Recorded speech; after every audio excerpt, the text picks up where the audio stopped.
Her dream was to cross the Mediterranean. She escaped oppression in Eritrea, but once she reached neighboring Sudan, RAHWA says the men who promised to help her cross the sea turned on her.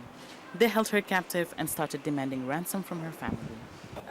For 10 days they beat us, day and night. My mother said she had no money to pay them. My parents had no work, so I left school. If you leave school in Eritrea, they conscribe you to the military.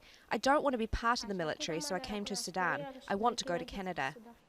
RAHWA is one of the hundreds of thousands of Eritreans who left the country over the last few years. Many chose the smuggling route to Sudan.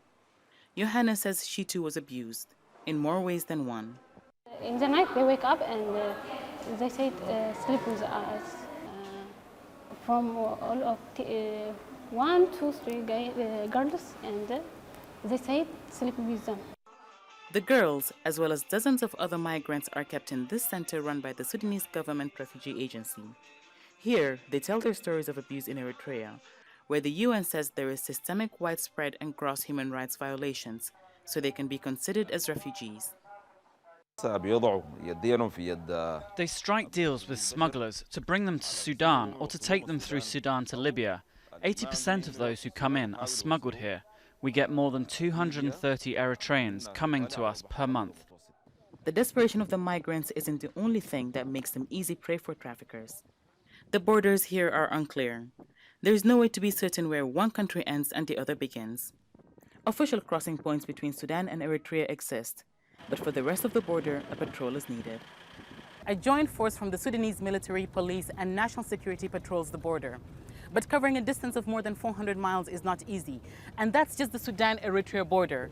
And because the patrols pass by infrequently, crossing from one country to another undetected is relatively simple. Analysts say fixing the border would reduce the number of traffickers. For a country like Sudan, which already have its own problems and have economic problems, it's too difficult for them to guard this borders. They can add more troops, they can bring equipment, the immigrations, and the human trafficking now, it is not a Sudanese or Eritrean issues. It's a global issue. RAHWA and Johanna went looking for a better life. What they found was a route full of danger and uncertainty.